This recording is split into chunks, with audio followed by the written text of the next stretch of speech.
Welcome to the fifth episode of the Mol België Season 11 recaps from Reality TV Warriors. My name is Michael Harmstone, and joining me as always is the Canadian who has been told many a time to avoid eating spicy hot dogs, Logan Saunders. Good morning. Good morning, ever so slightly earlier than normal because Logan has a prior engagement. Lunch. I learned something new this week, that the UK musician Robbie Williams was in a major film production. Which one?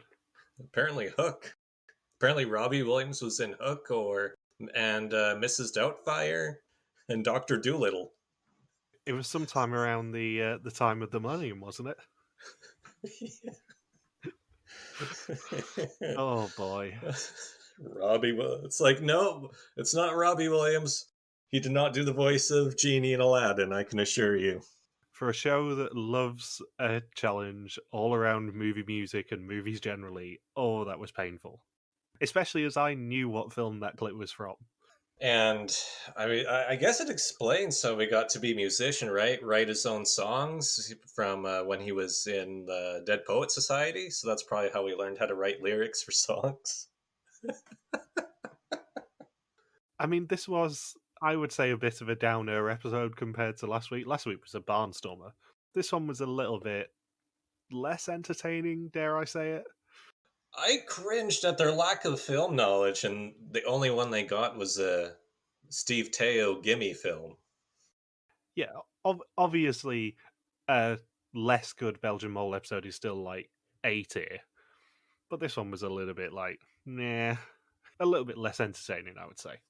Well, just think of the run we've been on for the past 3 weeks. It's tough to, and plus it's a loved ones episode as well. And the general rule with Survivor, The Mole, or really any reality shows, that any episode involving loved ones, unless it's Johnny Fairplay with the Thunder D, that tends to be the slower episode in the back half of the season that doesn't really get as much attention. Yeah, be very careful here, because if you start talking about Loved Ones episodes and how boring they are, Michelle will just pop up and go, I told you so, I don't hate my children. I just remember even my parents, whenever it would be the loved ones episode on Survivor, they always skip through those scenes every time. Yeah, Belgian Mole is very good at finding creative ways to include the loved ones. Like turning them into robots. Like turning them into robots, or indeed, if you cast your mind back to Vietnam, making them have dinner with their loved ones, and we get to meet the wonderful Bruno's wife, who seemed to have been possessed by a demon in one of her reactions to made one of our banners. I'm glad that nobody spooned or humped the robots at night. Imagine just like, oh no, Thomas is humping the robot. You know, that's just a robot, right, Thomas? It's like that episode of Futurama with the Kidnapster episode. That's not Lucy Liu. Ruben just pulls one of the producers aside and goes, guys, are these robots wiped clean? Yeah.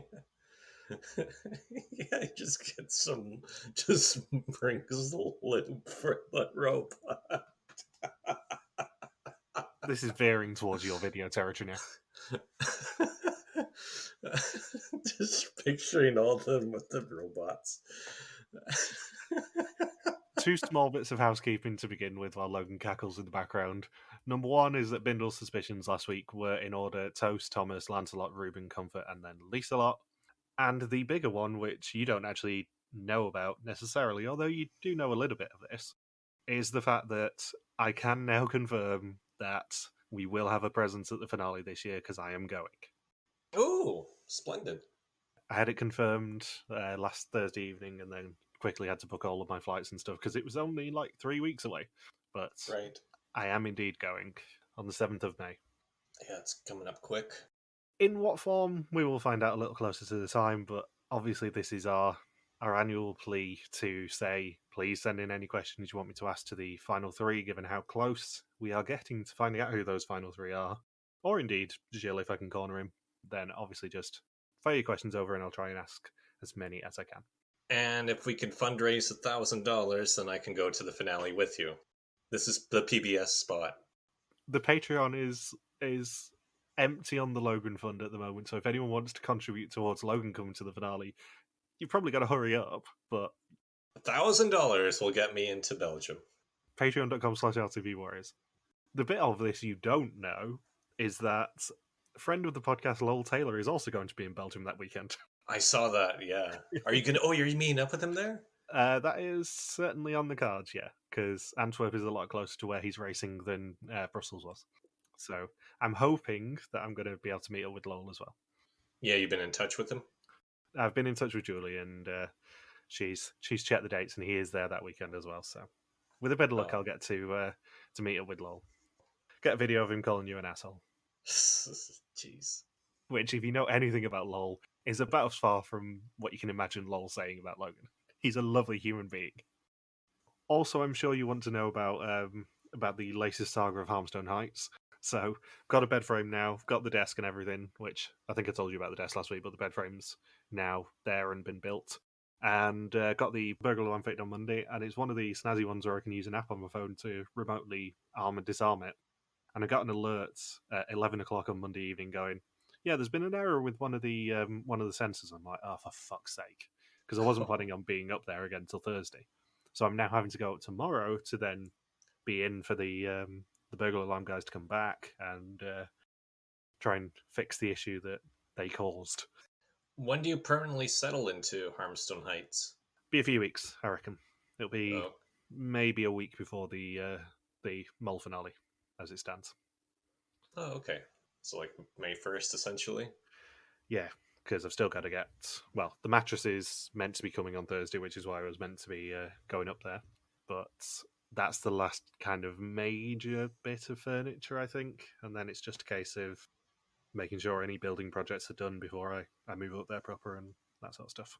And then being down here for the 2 more birthdays that we've got before the end of the month in my family. Right. So, previously everyone tried to change the future and stop a bomb going off in a missile silo where Lancelot and Lieselot were left behind and resisted temptation to win the group €5,000. 3 of the candidates played bingo before Comfort got the chance to go back in time and save herself at the execution. Her green screen meant that history could be rewritten, and Lila went back to the future, otherwise known as Flanders, as she was the 4th person sent home. And we begin weirdly with a bit of a flashback in that we see people's reaction to Lila going home. Yeah, Comfort was bummed out because Lila essentially sacrificed her spot in the game to keep Comfort in the game. And then everyone was contemplating, will anyone bother suspecting Comfort for the rest of the season? And the answer is almost certainly no. Because she tries her best in the grocery store challenge, where I think she tried to screw it up on purpose. Yeah, she just kind of flails around. Yeah. Oh, 0% battery. I didn't notice that. That's convenient. Oh, and Twos reveals he went all in on one person. He pulled a Yan. He did. Weirdly, not the last reference that Jan Kuruman's going to get in this episode, but yeah, Toast did indeed confirm that he went all in, and I think maybe Ruben did as well last week, if I remember rightly, on the test and execution bit. So Comfort says the execution was tough because it felt like Lila sacrificed herself to give her a spot, and it also hurt that 4 others wouldn't help her in the group. Thomas says if you knew this twist was coming, you would know what emotions to fake, so you can't rule Comfort out just yet. Lancelot says the mole could want to be in the car as you can clear all suspicion of yourself that way, and Toast thinks he's the only one who went all in. The episode title is All You Gotta Do Is Trust Me, That's All You Gotta Do, from A Star Is Born. Never seen it. Neither have I. And it's day 11 in Tucson, and the trip is over half away. Toast finds a card in the fridge, and when everyone awakens, they read it to find out that 3 people have to go grocery shopping, while the other 3 will show off their cooking skills. Yeah, I hear they have to go grocery shopping because it's over halfway through the season. That is the traditional rule. And they decide that Thomas, Ruben, and Lieselot will cook, while Lancelot, Comfort, and Toast will shop. What side would you have picked? Probably the shopper side. I would definitely choose to be a shopper. Yeah, I think I probably would choose to be a shopper, but I would be inherently suspicious of a cooking challenge. Because cooking challenges tend to be where the mole will hide. If you think of like the Vietnamese cooking challenge, for example. What was the Vietnamese cooking challenge again? That was the very first challenge they did after Elizabeth was crowned mole. It was the 2 people learn how to cook the traditional Vietnamese dish, and then have to pass it on to the next 2 people, while everyone else has to like stack wooden blocks to earn recipe instructions and stuff. Right, I remember that now. It's been a while since I've seen that season. We've seen the finale about 4 or 5 times, though. Oh yeah, I mean, even if that wasn't a great season, I have such a soft spot for that finale just because of all the memories that it brings back for me. And our crazy, crazy day in Antwerp. And we get quite the rendition of Africa by Toto. I don't know why they're singing Africa in America. Maybe Ruben's geographically confused. I don't know. If I couldn't love these people any more than I already do, it was just wonderful. I've come to the conclusion after this episode that Ruben knows exactly what he is doing. I mean, we see it after the execution later, but he knows exactly what he's doing, and he knows he's making good television by doing things like this. I like how Thomas copied the mole tactic of letting go of the button on the walkie-talkie. I'm thinking this isn't V as the mole. This isn't Dutch mole. That was Toast, wasn't it? No, he would have been in the same vehicle as Ruben because of the cook. They were the cooks. Yeah, because Toast was told to let go of the button because they didn't want to hear him. Oh, I see. To let Ruben sing. Well, no, to shut him up, I think. I'm pretty sure it was in the shopping cart that they said, let go of the button. Right. So the shoppers meet Jill outside the supermarket, and each of them is presented with a loved one on a screen. And we get Lancelot and Toast's girlfriends, and of course, who do you bring on a loved one's visit? You bring your ex, in the form of Comfort. I don't know if that's very comforting. See, I got the impression that maybe they weren't exes when she applied, but I sort of love the contrast of, like, you have Lieselot's niece appear, you have the rest of the boys' girlfriends or wives, and then you just have Comfort's ex. Comfort's ex. Ex-boyfriend? Or it was ex-boyfriend, right? Not ex-husband? Well, it was ex-partner, it said on the screen, so I don't know for certain. I presume ex-boyfriend. But from the implication, it sounds like they had a kid together, so presumably the kid is staying with Sam, I think it was, her ex. But Or a robot? I just sort of love oh yeah, here's my partner, love him dearly. Here's my partner, love him dearly. Here's my ex. Yeah, I forgot to update my list before I came out to film this season. I guess I still had him down as my contact. You didn't have time to change that? You couldn't have picked like a family member or a friend or something? There were probably a lot of errands to get done before going out to film. Grocery shopping being one of them, I guess. A little bit of grocery shopping before you go. Get your visa for the... No, it'd be visa free, so that wouldn't make any sense for the States. Prepare with the mental challenges, maybe a few more interviews with production, and then you get on the plane to film, and then Comfort's sitting on the plane thinking, damn it, I knew I forgot to do something. See, I genuinely actually don't know whether they would need visas. And this is a rabbit hole that, I mean, I'm going deep down now, but in theory, you could go into America on the Esther, but they would have then had to know ahead of time they were going to America, probably, which is interesting in and of itself. But because they're technically earning money on American soil, would they need a work visa technically to film there? Oh, right. Because they'd be employed, they'd be independent contractors of the company, most likely, right? I don't know whether it would actually fall under the rules of the Esther or not. That's a good question. Which is very interesting. I'd love to know the answer to that if anyone knows it who's listening. Because I'm kind of fascinated by all this sort of logistic stuff. Yeah, that's kind of our area of expertise on here. Yeah. That may be a question to kind of pick the brains of it at the finale, actually, is did they need an Esther? Is this a really boring question to ask? It's been 7 seasons of covering the Mol België. True. We've gotten so far down the list with interviews with Papa Bear, Jill DaCosta, and some of the other contestants. We're now at ESTA questions. Yeah, if anyone's going to go into the weeds for this sort of nonsense question, then it's obviously going to be us. That would be the first question when you interview somebody in Antwerp. Did you need an Esther? And then you have somebody from Veer saying, you can't answer that. Yeah, just out of interest, talk me through the process of getting to America. I mean, obviously you got on a flight. Was it a direct flight? Did you need a visa? Did you need to go to the American embassy? What meals do they serve on the plane? What films did you watch on the flight? Actually, that'd be interesting. Was it Hook? That kind of sets the time frame on when you were traveling. Could you tell me what you were watching on the flight? Is Steve Teo nice in person? Did you have enough leg room? Did they give you an exit row? These are all essential questions. Yeah. Last question: how was it being the mole? I mean, genuinely, obviously, we're joking about all these questions, but the legroom issue is very important to me, at least. I mean, I'm 6'5". I can't fit in a normal plane seat most of the time. Yeah, especially for Belgians too, right? But yeah, there are certain airlines that I genuinely cannot fly with because I can't fit in the seats. And it's not a width issue, it's a length issue. Story of my life. So in the supermarket, there's £3 to be won, but they must shop blindfolded. Each of them will receive a 5-item shopping list, and each correct item is worth €200 if purchased at the end of 30 minutes. However, the shopping list is 5 rebus puzzles, so they need their loved ones to help interpret. This is a sort of challenge that really doesn't suit us talking about that much, I'll be honest. Well, the Rebus puzzles were based off of Belgian celebrities, and then the Flemish translation for grocery items. So it's very tough for us to play along with this one because it taps into Belgian culture as well as Flemish linguistics. I have to pull you up on that slightly because Peter Sagan is not Belgian, he's Slovak, and he is a very famous cyclist. He's won the green jersey in Tour de France many a time, so I recognised him.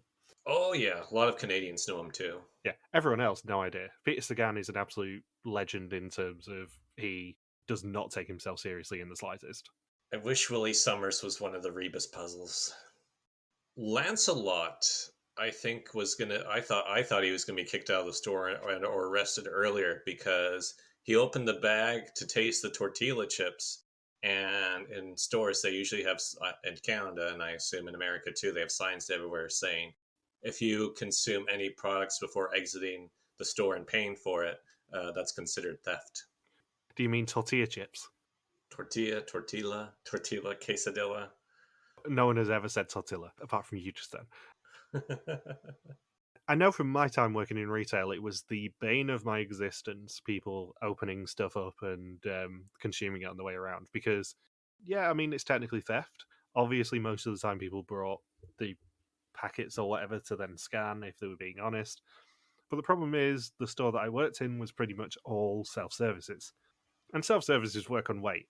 If you start eating stuff out of a packet of tortilla chips, then it's not going to weigh the same, and it will then send an alert, and it'll be just a pain in the ass. Oh yeah, do you sneak up behind them and say, "Well, who the f do you think you are?" Oh no, my favourite trick was standing behind the customer service kiosk, watching the screen and watching people, and then when they, quote unquote, accidentally forget to put stuff on the scale, I just go, "Oh, I think you forgot to scan that," and then scan it for them, and then walk off. Oh, I unsurprisingly was rather passive aggressive with these people. what? That does not sound like you. So the cooking team also finds Jill and get their loved ones on robot screens, and it's Lieselot's niece, Ruben's girlfriend, and Thomas's wife. And all they have to do for their challenge is cook hot dogs for a competitive eater known as the Bulldog, and each time they serve him 5 hot dogs, they will earn €500. They also have to do a challenge blindfolded, though. They got to prepare the hot dogs blindfolded and play a version of Mr. and Mrs. to earn their ingredients. To make it more fun, they also have to pick non-spicy hot dogs or go back to the start, and hear some Morse code to tell them what condiments to put on their hot dogs. I believe we saw at least one Amazing Race contestant in the montage for Michael the Bulldog. I presume we saw Joey Chestnut in there, if not his mate Tim, was it? Eater X? I think it was Tim, his friend. Genuinely can't remember because I've bleached that season out of my mind. I think Eater X is also what Comfort's partner said at one point to production. I did send Bindles a message earlier saying it's a real shame you're not on this podcast this week because the amount of jokes I could make about people being sprayed in the face by mustard.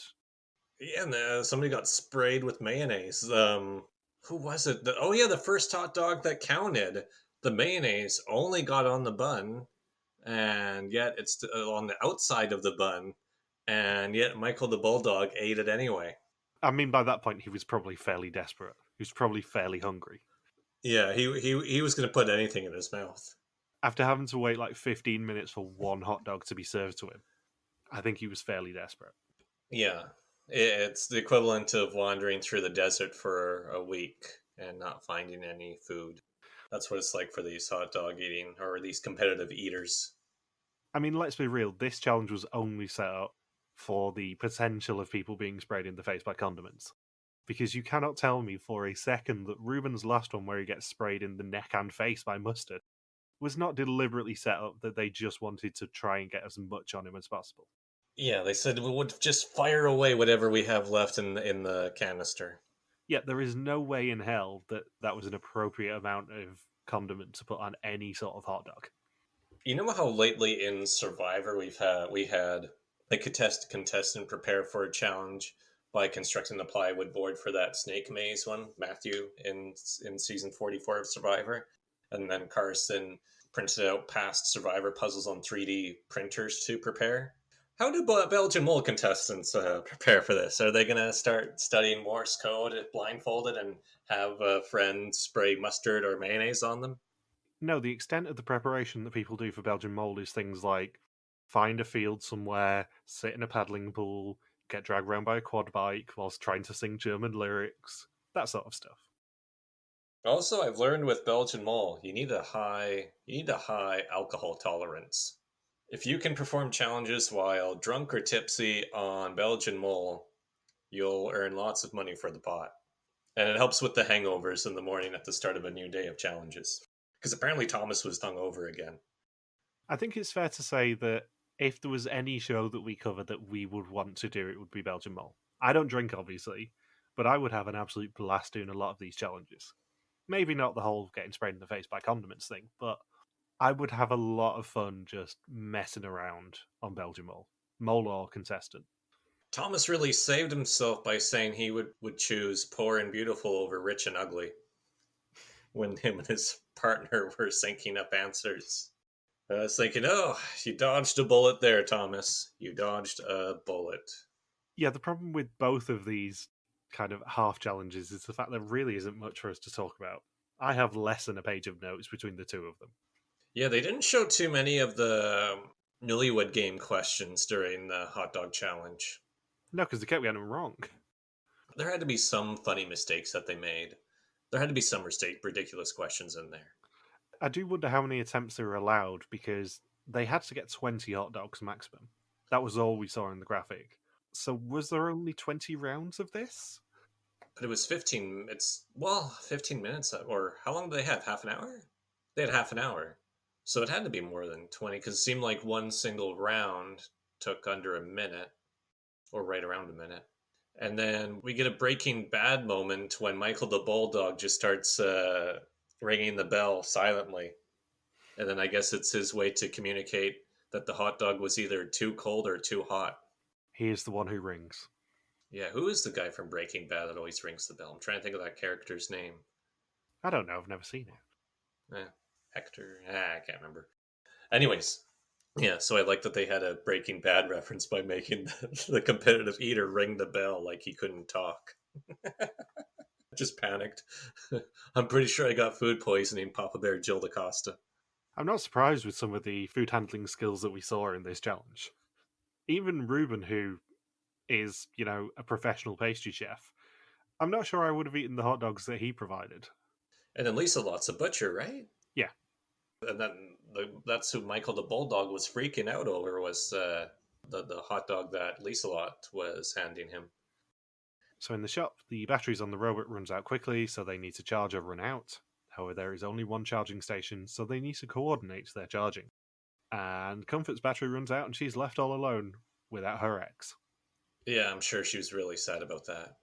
And then Twos was telling Comfort to try and just do the challenge by herself, saying that she didn't need to charge the battery right away and that he needed to charge his battery longer.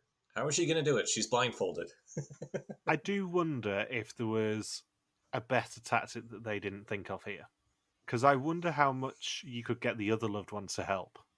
Because if you say put one of the loved ones on charge, and then have the other two loved ones guide the three of you between you, then you'll probably succeed and get all 15 items. Yeah, that would be an idea. Because it seems like they weren't very efficient with their charging, that's for sure. Yeah, because they all wanted to charge at the same time, which then meant that they all had to run to the front of the store, and it just didn't work. I also noticed that production, I think, had to intervene a lot during this challenge, because at one point, I can't remember whose robot it was that just completely fell over, and I'm thinking a producer definitely stood that robot back up. That was Toast, I think. Yeah, I'm sure that was one of the unwritten rules that if the robot falls over, a producer is standing right there to just pick it back up. I presume the supermarket was closed properly for them because we never Yeah, actually saw any cashiers. yeah. Maybe what they did it early in that challenge early in the morning I think it was probably the evening. or after. Yeah, I guess it'd be slower in the evening. Yeah, I think it was probably in the evening because then they got to spend the evening with their loved ones, making sweet mustard in the case of Ruben. At least it's not mayonnaise. So there's also a bonus on the cornflakes. There's a red pack right at the top of the stack, and if it's collected, it's worth €1,000 if it's cashed out. However, if they knock over any of the other packs, they will be ejected from the store. That was impossible. I don't know. I think it was possible if Lancelot didn't run in there like a bull in a china shop. Because Lancelot, I think, is a similar height to me. So he would definitely have been able to reach it. He just didn't wait for his girlfriend to actually bother helping him. If he'd been a little bit less impetuous about it, he would have actually been able to stretch and be told how much room he had rather than just kind of collapsing into the stack of cornflakes. You just got cornflaked. So yeah, he obviously knocks the stack over and is ejected. Well, there was no strategy to it. He just grabbed one, and then I'm thinking, wow, of course there's going to be 5 or 6 or 7 boxes that are going to fall. He just grabbed one without thinking about it. Just, oh, here's a cornflakes box. It was, I thought it was set up similar to that extra mini game they had in season 2 of the American version of the Mole, when they could earn all that extra money if they could pour several extra glasses of wine and then transport it, and they lose all of that money within zero point 0.2 seconds with, I think, was Heather and Bill, or Heather and Al. Might be Heather and Al, where they lost it within 0.2 seconds. And others said, yeah, we didn't really think that through. We had no chance of winning that. And I feel like the cornflakes mini game here was essentially the same way, where if one person attempted it, you're not going to figure out the strategy of it on the first try, especially under a time crunch and being blindfolded, and you're interacting with your loved one through a robot medium. You're not going to do it. You're not going to succeed. Yeah, and also the consequence of failure was the fact that you basically knocked €2,000 out of the game. Yeah. So a fourth hot dog is delivered, meaning the cuts can still earn €500 if they're quick. Ruben gets a neck full of mustard and they miss the final opportunity to earn money, earning nothing of €2,000 for their challenge. Toast and Comfort pay for 2 correct items each for a total of €800 of 4,000 for their side of the challenge, and Jill promises them some quality time with their loved ones later as the robots are recharging. Going back to my love of logistics, this would have been a very late night for all of the loved ones. That's right. Arizona is about, it's only 1 hour ahead of me, I think. Yeah, I think Arizona's -7. It's either -6 or -7, depending on the time of year, I think. But yeah, they don't do daylight savings time there, I don't think. yeah, so I think it is -7, and then on top of that, Belgium is +1, so it's an 8-hour difference. And they were chilling by the pool in Tucson in the evening, so it must have been a very late night for all of their loved ones. Or they just woke up really early in the morning. But they also had the grocery store. They had the 2 challenges there, so yeah, I guess they were just willing to do one night of that in their schedule. I hope none of them had to go into work the next day. That's another question you need to ask in Antwerp. More logistics questions. Yeah. What time was it when your partner had to do the grocery shopping challenge when you collided with 12 boxes of cornflakes, Lancelot? Well, I think if my math is right, this would have been a Monday that they filmed this. So Monday night going into Tuesday morning. Maybe Comfort's ex was the only one who didn't have to work the next day, and that's why he was selected. Maybe. And Lancelot keeps tapping the butt of his robot, and Ruben thinks of his girlfriend whenever he's in the car or in the shower. Like I said, Ruben knows exactly what he's doing here. He knows he's going to make good TV when he says these things. So according to their loved ones, Lieselot, Toast, Comfort, and Lancelot could be the mole, and Thomas and Ruben couldn't. And Ruben looks genuinely gutted to be called enthusiastic rather than anything suspicious by his loved one. I wish when all of the loved ones are being quizzed if their loved one could be the mole or not. If everyone said, could be, maybe not, and then just one of them says, definitely, 100%, they totally gave it away earlier today. 100% the mole. I must admit, I do love it every single time we get a family visit that we get this recurring scene of, yeah, maybe my loved one could be the mole. Because it's so wonderful, especially when people are married, for example, and they've been together for years and years, like Thomas and his wife. It's wonderful to see whether, if they are the mole, they can actually fool Their spouse. long-term spouse, yeah. I was hoping for more fireworks between Comfort and her ex, especially asking, could your ex be the mole? Oh yeah, she's really devious. She cheated on me a bunch of times. I didn't find out for years. I was tricked and fooled. My absolute favourite thing is that outside of Lieselot and her niece, everyone but Comfort and Sam got some sort of lounging in the pool or half-naked scene, and then you just get Comfort sat by a fire, because she's obviously not showing anything else to Sam now. Yeah, she has to friend zone him to the max. It's so friend-zoned, it's wonderful. I'm surprised she just didn't take the robot to a board game cafe nearby or something just to make it very, very clear. It just really tickled me that, like, all of the guys are lounging by the pool, talking to their loved ones, telling them how much they miss them, talking about stroking the arse of the robot in the case of Lancelot, talking about thinking of her while he's in the shower like Ruben does. And then you just get Comfort sat by a fire, just going, no, we're friendly, we talk about my daughter, that's it. That is the extent of our interaction.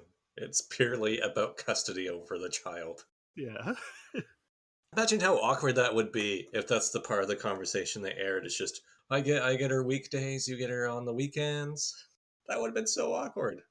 I mean, imagine my reaction if you were on the mall and you got to the loved one's visit, and then it came up Logan's ex, and you can just imagine my reaction to that. I would be howling at that. Oh, geez, which one? If it was my coworker as an XO, that would be a horrendous conversation. I would let the robot battery get to 0%. There would be no charging station. She would be guiding you through the robot, just constantly walking into the shelving, just going, "This is what you deserve." All I want is the vegan cheese. So it's day 12 in Tucson, and we find out that Ruben tried to spoon Thomas last night after seeing his girlfriend. As long as nobody was humping the robot, we'll consider that a win. Ruben, why are you acting out the Morse code for the word mayonnaise? Yeah, I was about to say the more of just see Ruben spray mayonnaise from the robot. Dash O. Oh, oh. So at breakfast, Jill is looking for 3 film experts who will have the chance to win Pass Farragon, and 3 people who prefer to do their own stunts, who will have the chance to experience a trip of a lifetime. What would you have chosen? Oh, definitely the lifetime one. I mean, obviously, you know, if you're doing Belgian Mole, that if you get the option to do some sort of big challenge, it's going to be really fun, probably. I think if I'd seen that hangar opening and seen the little plane, I wouldn't have been particularly comfortable. They stole that challenge from Amazing Race Family Edition. They stole that challenge from Mole UK Series 2. Well, yeah. In fact, that challenge was one of the major hints as to who the mole was. Oh. Because the mole picked a call sign, and I've referenced this many times on the podcast.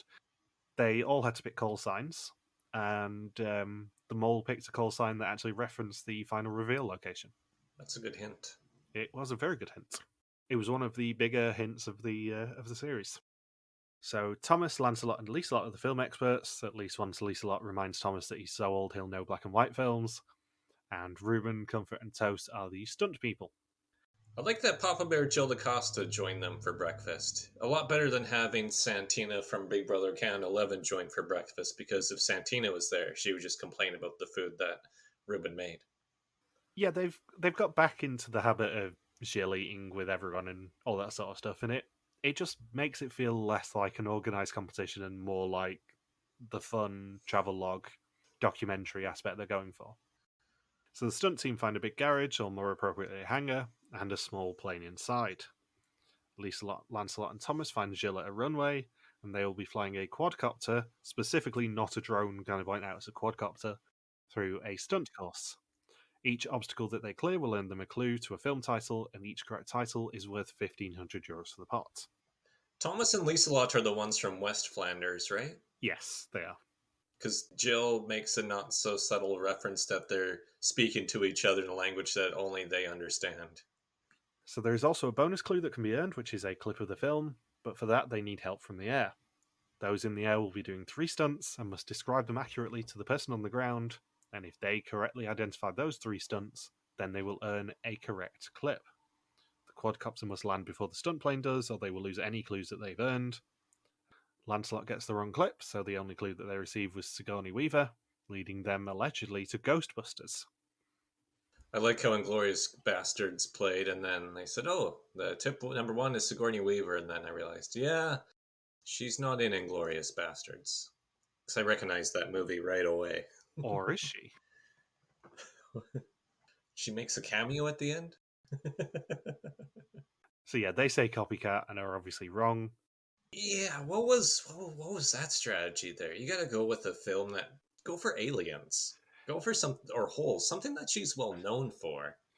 Yeah, Why the hell would you pick Copycat? I don't mean to diss the contestants here, but that was it's gotta be, if they're testing contestants on American films, they have to pick something that's universal.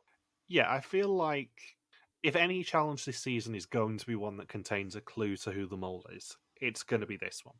Oh, so the mole's Steve Teo. Yeah, the mole is Steve Teo. He's going to come back next week as a surprise. But this is the sort of place where they can sneak clues in, and they obviously love doing movie-related hints anyway. But whether that is Thomas saying copycat, whether that is maybe someone flying the quadcopter to spell out a word, that sort of thing, I don't know. This is the sort of thing where I think they're probably going to have hidden a clue somewhere. Oh, yeah, definitely. So Toast is second to flying the plane, and Lieselot controls the quadcopter.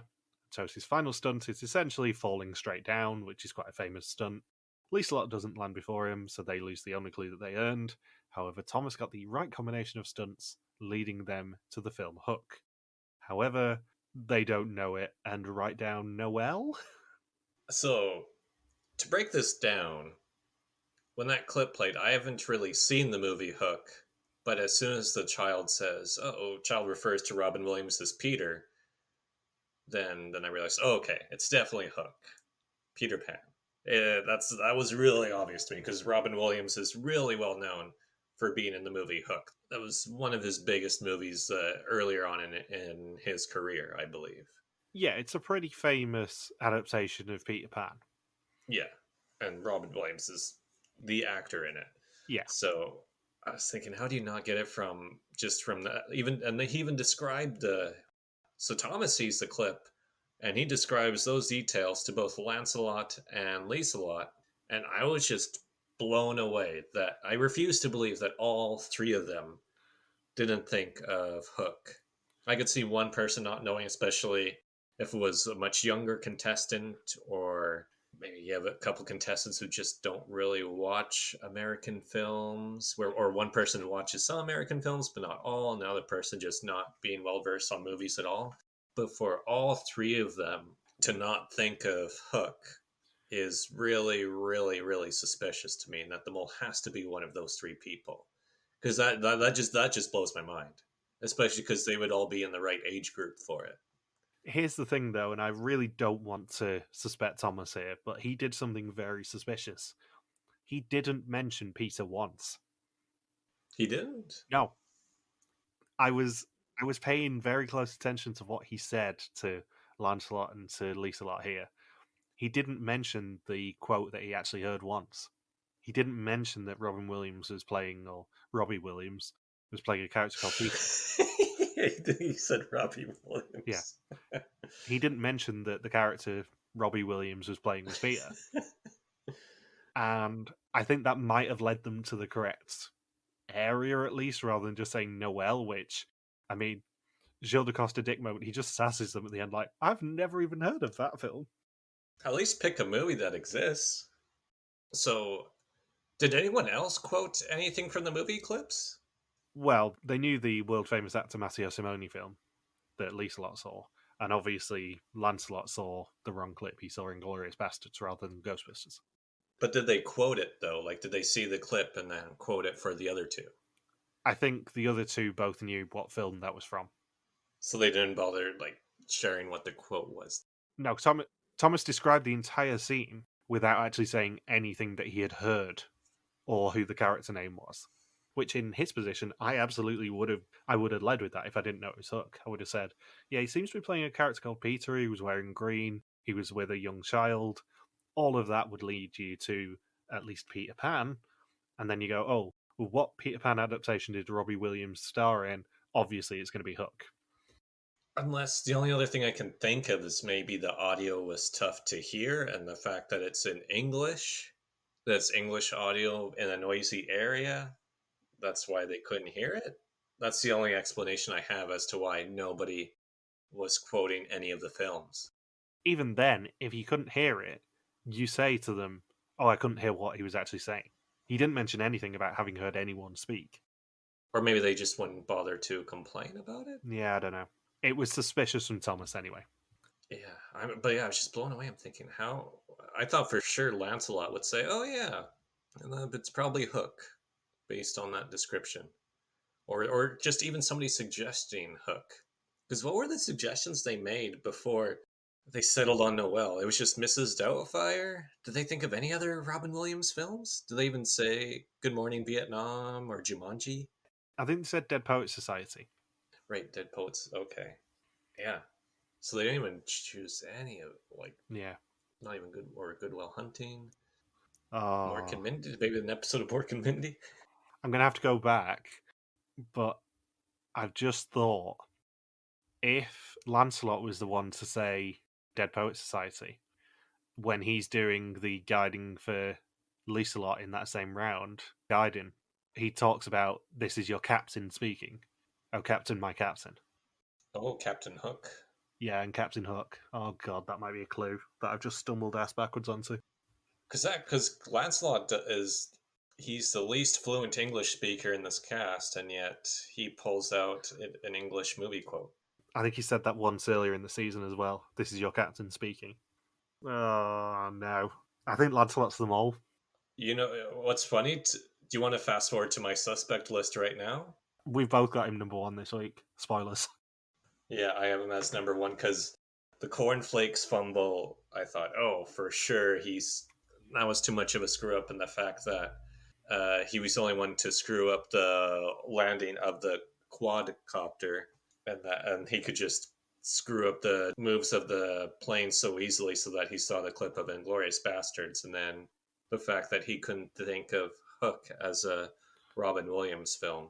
I think we had it established in the Army episode that he played football or soccer as well. So I would put money on him being the captain of his football team. Tunnel busy. So we see Comfort say that she's hesitant to board the plane, mainly to stop the other team receiving Passfragen. And we also find out that the others will earn a Passfrag each if they correctly guess which of the stunt team was not doing stunts, but they will earn 2 if they correctly guess that everyone was doing stunts. How would you have played this if you were on that stunt team? If I was Comfort, I'm getting in that plane because there's not much incentive for her to block Passfragen when it seems like she's pretty confident she has a big advantage over everyone else going into the next execution. And also, from Comfort's point of view, you've already been saved once. If you then go home with the next execution, at least you've had a really fun experience out of it. Yeah. And then you can say, well, I definitely just didn't deserve to win the season. So Lancelot manages to get through the low hoop and the high hoop, landing 3 clues. Lieselot also got the correct fragments, and they quickly select the film as Marina, starring world-famous actor Matteo Simone. A correct guess for the Passfragen will also earn them €1,500. And we find out that Comfort was not on board the plane, but merely watching from a plane seat on the ground. The thing is, I thought she wasn't in the plane because her descriptions were really vague. That's what I had in my notes. I like that the editors let us play along to figure out if Comfort was in the plane or not. Because I said her descriptions are really, really vague compared to Toos and Ruben, but yet There wouldn't really be strategic incentive for her to not be in the plane. Yeah, I think she was in a no-win situation because either she didn't do it and she took one for the team just to stop them at least earning one of the Passfragen, or she did it just to be pig-headed and then probably got caught out anyway. Because as soon as you're in a team with Toast and with Ruben, they're obviously going to want to do it. So you are the only person who is potentially going to stop the other team earning two Passfragen each. Although, having said that, Lieselot probably would have given hers away. Yeah. Or refused. No, you keep it, Jill. Papa Bear Jill the Caustic heads into the execution with two Passfragen. So the ground teams say that everyone flew, but they're wrong for a total of €1,500 of 6,000 for the challenge, 2,300 to 12,000 for the episode, and 16,820 of almost 60,000 for the season so far. To quote Gilles at the execution, it's actually 58,500. It's the maximum. Thomas, Lieselot, and Lancelot, that trio, it was just the molliest chain of events I've seen at a task in a long time. Just with the amount of errors they made, and then not figuring out that Comfort wasn't in the plane when they initially thought, oh, Comfort probably wasn't in there. And then suddenly the tide shifted during their discussion. And then suddenly, oh, okay, I guess they do think she was flying. That's very weird given how confident they were just 30 seconds ago that she wasn't. Yeah, and also it's quite telling that they managed to get the most clues out of Comfort's descriptions than the other two. Like Lieselot was very, very confident on Comfort's descriptions because she could actually see what the plane was doing. Yes. So she got to see the correct movie clip. Yeah, exactly. And Jill also tells them to prepare for test and execution. It is time for the test. 20 questions on the identity and actions of the mole. Whoever knows these goes home except for the mole who can never go home. Lieselot says she finds Lancelot difficult to assess. He always seems to be trying but never successful. Ruben also completed a hot dog, but as long as he didn't get to 5, the team earned no money. Thomas says he can't understand Lieselot, but she didn't think he was listening to her. Lancelot says Ruben described things poorly. Everything was always a loop. Comfort says Toast had about 5 or 10 minutes to walk around the store unattended and barely brought anything back. Lancelot knocked over the super stack almost immediately, which is suspicious to Toast. And Ruben says that we're at the phase where you should know who the mole is, but he still doesn't. Gilles states the obvious, they are here to unmask the mole, but also to earn money, and with barely a quarter of the maximum, the mole will be enjoying themselves. And Lancelot and Thomas get green screens before Lieselot is the one to be sent home. And I think half of her montage was dedicated to her whipping skills. It certainly was, as were most of Ruben's memories of her. We are Devo by Lieselot being executed, but the band Devo is very happy to see the whipping montage. I was this close to making Toast's reaction to Ruben talking about Lieselot being good with the whip our banner this week, but he was just a little bit too blurry on the front of the screen because they were focusing on Ruben just having a Cheshire Cat grin. So instead, it is, of course, the reaction of the condiment-covered team just being like, yeah, we done fucked up after the first challenge. At least Lieselot's partner wasn't there this week because I'm guessing the robot would have been whipped a few times. And if you're Lancelot's girlfriend, I mean, he was using everything but a whip by the sound of things. I'm just glad he didn't whip it out. So she says it's a really good mole. Gilles compliments her and says she entered the game in a very unconventional way, and her highlight was being pulled out of the caravan as it was so unexpected. Thomas was hard on her before they met, but then she flew into their arms and was full of warmth and affection. Ruben says she was good with a whip, and Toast is confused. Gilles recommends that no one gets close to her, and Toast says she set the tone for the group by not taking advantages. Next time, everyone goes back to school, Ruben goes rollerblading, and Comfort and Ruben seem to be abandoned in a parking lot. So this is, how many times is it this season now that my bottom suspect has gone home? 4, is it? 3? 4 out of 5 executions, so makes for an interesting finish anyway. It does. To quote Ruben spooning with Thomas at the start of day 12. How freaked out would you have been to see the propeller plane stop spinning the propeller? Oh, I would have absolutely shat myself. I wouldn't have been very comfortable going up in that plane to begin with. And then the pilot should have turned towards the contestants and say, "This isn't part of the trick. This isn't part of the trick." Now, what the pilot should have done is just kind of slumped over the controls. Yeah. Oh, I really hope Kareem Abdul-Jabbar takes over. That would have been the perfect troll moment. And then when I mentioned Kareem Abdul-Jabbar as a co-pilot reference, then Lieselot, Lancelot, and Thomas try to figure out what movie I'm referencing. They're like, "Oh yeah, Kareem Abdul-Jabbar is a co-pilot. I don't know what movie is that. 101 Dalmatians." Oh, it's Cars. That makes sense. They are not cinephiles, that's for sure. Oh, everyone needs to give them a hard time about guessing Noel for Hook. I like how Jill just outright says that's not a it's not a movie I've seen. Maybe a French independent film at best. So, with Lieselot going home, my pool team is now Lancelot, Comfort, and Toast, while you still have Ruben and Thomas. And this is the last week for any switches. We can officially decide up until Sunday evening whether we want to do any swaps. How do we swap? Just have to say it. But are you allowed to swap back for the same person? Depends who you take. Or are you just amending the rules if it doesn't go your way? Damn straight I am. So on First Suspicions, our current leader with a perfect score of 15 is April Bright 15. On the other end of the table, I'm happy to report that my First Impressions is no longer the worst of the lot, as it is now on a score of 29 with the highest being 30. Two people, Walter and Anastasia, both on First Impressions, had her at number 1, while 11 people, Bram, Femke, and Sean on First Impressions, and James, David, Jan Kurimin again, Sandra, Sean again, Bindles, a fuzzy orange, and me all had her at number 9, and a special shout out to my First Impressions for having her at number 10. The adjusted order is exactly the same as last week. Lancelot on 2.8 out of 5, with Ruben on 2.88, Comfort on 3, Toast on 3.12, and Thomas on 3.2. Adding us in would switch Thomas and Toast and put Lancelot and Ruben equal on 2.78.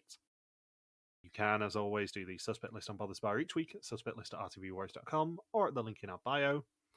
And last week, production told us who Belgium suspected after 4 episodes. Ruben's now number 1 with 25.5%, followed by Toast on 21, Thomas on 19.3, Lieselot on 12, Comfort on 11.8, and Lancelot on 10.4. Who do you suspect? Number 1, Lancelot. Number 2, Ruben. Number 3, Twos. Number 4, Thomas. Number 5, Comfort.